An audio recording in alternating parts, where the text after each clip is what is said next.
बहुत से लोगों को ऐसा लगता है कि छेने से बनने वाली जो बंगाली मिठाई होती है रसगुल्ला, वो बहुत ही ट्रिकी और बहुत मुश्किल भरा काम है, लेकिन ऐसा कुछ भी नहीं है। आज मैं आपके साथ शेयर कर रही हूँ पूरे टिप्स और उसके ट्रिक्स, किस तरह से बनाएं आप बिल्कुल परफेक्ट रसगुल्ला एक ही बार में। तो आज मैं यहाँ शेयर कर रही हूँ आपके साथ में कॉमोला भोग की रेसिपी, जिसे हम संतरे के जूस और रस से बनाएंगे। तो चलिए शुरू करते हैं। यहाँ पर मैंने लिया है 5-6 चम्मच पानी और उसमें मैं ऐड कर रही हूँ 4 चम्मच विनीगर और इसे हम साइड में रखेंगे। साथ ही हमें यहाँ पर चाहिए गाय का दूध। मैंने यहाँ पर रेगुलर जो हमारे घर दूध आता है वही वाला मैंने यूज़ किया है 2.5 लीटर। और ऑरेंज लिया है, चीनी लिया है और ये 1 कप है जिससे मैं मेजरमेंट करने वाली हूँ। कुछ फूड कलर आज मैं थोड़ा सा इस्तेमाल करूंगी क्योंकि मैं ऑरेंज कलर का रसगुल्ला बनाने वाली हूँ, जिसे बांग्ला में कहा जाता है कॉमोला भोग। और इसकी रेसिपी आप देखेंगे तो बिल्कुल आप इसके दीवाने हो जाएंगे। तो चलिए शुरू करते हैं। सबसे पहले ना मैंने यहाँ पर 2.5 लीटर दूध को खौलाने के लिए रख दिया था और ये अच्छे से खौल गया है। खौलते ही हम सबसे पहला काम करेंगे कि हम गैस को बंद कर देंगे। गैस बंद करने के बाद हम थोड़ी देर 2-3 सेकंड रुकने के बाद ही हम इसमें ऐड करेंगे विनेगर, थोड़ा थोड़ा यानी कि पार्शली इसे ऐड करते जाएंगे। और बहुत ज़्यादा स्पून से हम इसे बिल्कुल भी नहीं हिलाएंगे, क्योंकि जो विनेगर डालने के बाद दूध फटने का जो प्रोसेस होता है वो बहुत ही धीरे धीरे होता है। और इस तरह से बनाया हुआ पनीर से रसगुल्ला, छेने की कोई भी रस वाली मिठाई जो होती है ना, वो गजब की बनके तैयार होती है। तो आज की पहली टिप्स मैंने आपको बता दिया, इसे बिल्कुल नोट कर लीजिए।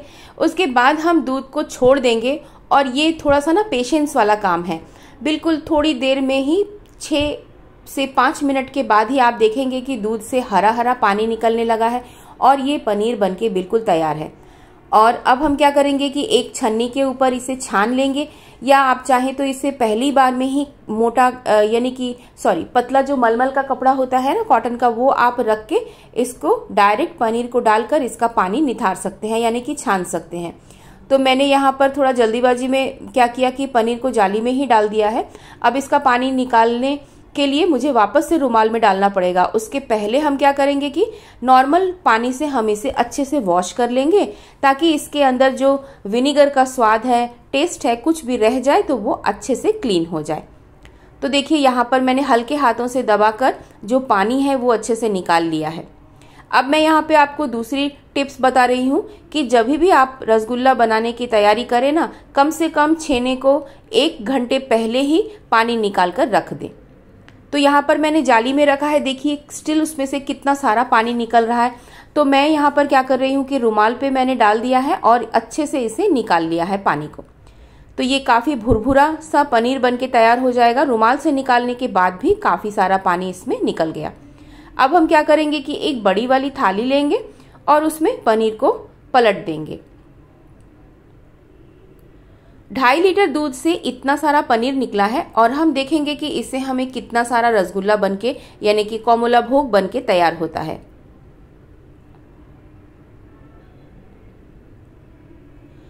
यहाँ पर थोड़ा सा भी पनीर मैं वेस्ट नहीं करना चाह रही हूँ, इसलिए मैंने अच्छे से रुमाल को झाड़कर पूरा पनीर को निकाल लिया है। अब देखिए पनीर का टेक्सचर, इसमें थोड़ा सा भी पानी नहीं है, ये दिख के लग रहा है, बिल्कुल हाथ में भी नहीं लग रहा है और ये एकदम भुरभुरा बनके तैयार है। इसे 2-3 मिनट के लिए छोड़ेंगे और इसके बीच हम तैयारी करते हैं चाशनी यानी कि चीनी का रस बनाने का। तो मैंने एक बड़ा वाला बर्तन लिया है, मोटी तली वाला, और उसमें मैंने डाला है 2.5 से 3 कप चीनी और 8 या 8.5 कप आप उसमें पानी डाल सकते हैं और इसे चीनी को घुलने के लिए छोड़ देंगे। साथ ही मैंने यहाँ पर ऐड किया है फूड कलर 1/2 टीस्पून और ऑरेंज का जो जेस्ट होता है, ऊपर के छिलके को अच्छे से किसनी से किस कर उसके अंदर जरूर डालें, ताकि ऑरेंज यानी कॉमोला मतलब होता है बांग्ला में संतरा को कॉमोला कहा जाता है, इसलिए इसका जो स्वाद है ना ये बहुत ही अच्छा एकदम निखर के आता है। तो आप इसमें ये जो है ऑरेंज जेस्ट जरूर इस्तेमाल करें। अगर आपके पास सूखा ऑरेंज पिल का पाउडर है तो आप उसे भी डाल सकते हैं, लेकिन मैं आपसे कहूँगी कि अगर आप फ्रेश डालें तो उसकी खुशबू बहुत ही अच्छी आती है। तो हमने यहाँ पे अच्छे से इसे मिक्स कर दिया है।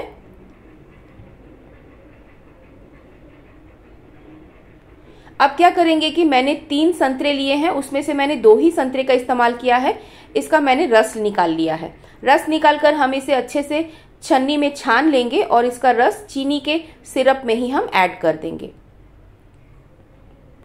अगर आप थोड़ा ज़्यादा फ्लेवर चाहते हैं तो यहाँ पर 3 संतरे का रस निकाल कर डाल सकते हैं।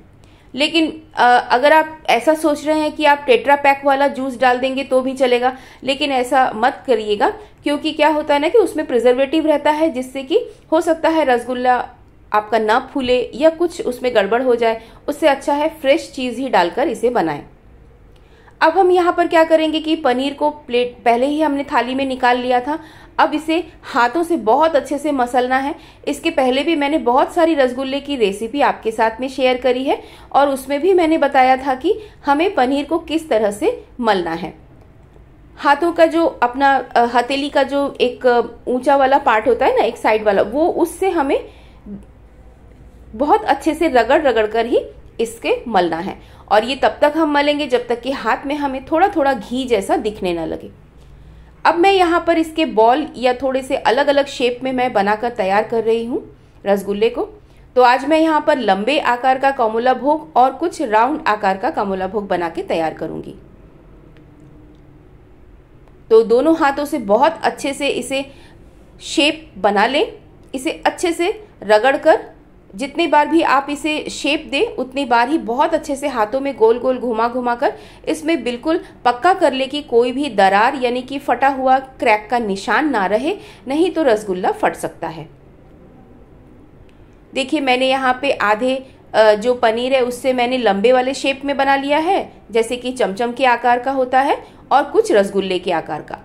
अभी देख रहे हैं ना आप पनीर के बॉल कितने छोटे छोटे हैं। अब देखिए जैसे ही ये रस में फूटने लगेगा और वैसे ये दुगना साइज में हो जाएगा।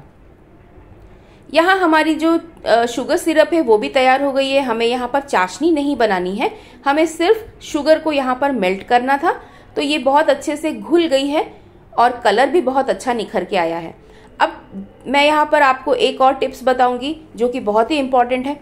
यहाँ पर हमें रसगुल्ले को जो है फुल आंच में 10 मिनट तक डालना है और इसे ढककर बॉईल करना है।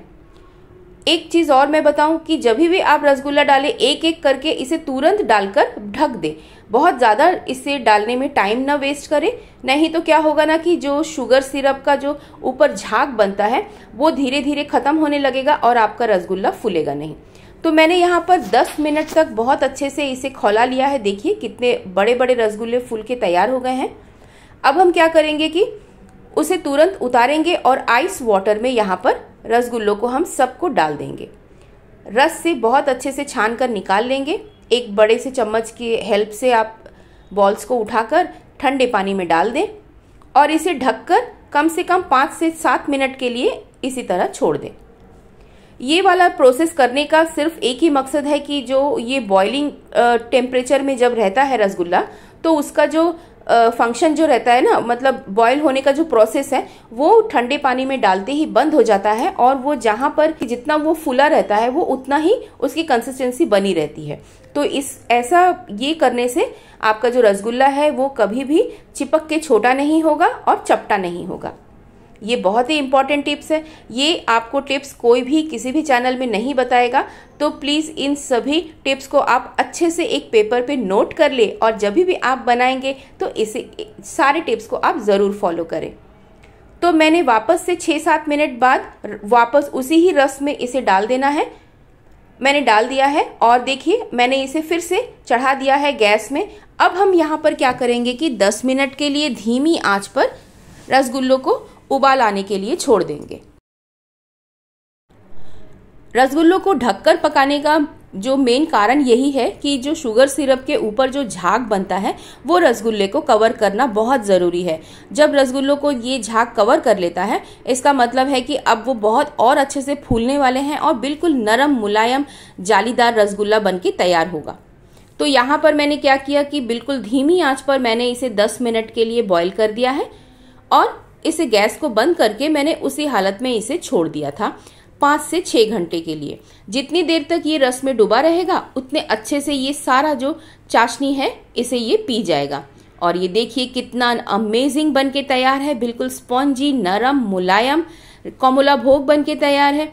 इस रेसिपी को आप ज़रूर ट्राई करें और अगर आपको मेरा ये वीडियो अच्छा लगा है तो प्लीज़ वीडियो को बहुत सारा लाइक करें, अपने फ्रेंड्स और फैमिली के साथ में शेयर करें ताकि वो भी इस रेसिपी को बनाकर एंजॉय कर सके, खुद खा सके और अपनी फैमिली को खिला सके। जो नए फ्रेंड्स हैं इस चैनल में वो प्लीज़ बिना सब्सक्राइब किए न जाए। तो चलिए अब हम क्या करते हैं कि यहाँ पर रस से निकाल कर सभी रसगुल्लों को एक दूसरे बाउल में हम ट्रांसफ़र कर देंगे और इसे फिर रस में डुबोकर हम ओवरनाइट छोड़ सकते हैं। इससे ज़्यादा से ज़्यादा जितना रस ये पी लेगा उतना ही नरम, मुलायम और सॉफ्टी रसगुल्ला बनके तैयार हो जाएगा। अब इन रसगुल्लों के बारे में मैं और क्या बोलूं, बस आप इसे रस में डुबो दें और बहुत अच्छे से आप इसे बहुत दिनों तक फ्रिज में रख के खाया जा सकता है। और अभी तो ठंडी का दिन है, अगर आप इसे फ्रिज में रखते हैं तो खाने से पहले ज़रूर इसे गर्म कर लें और गरम गरम कमला भोग का आनंद लें। तो चलिए अब हम क्या करते हैं कि इसे हम काट कर दिखाएंगे कि ये रसगुल्ला अंदर से किस तरह से कैसे तैयार हुआ है।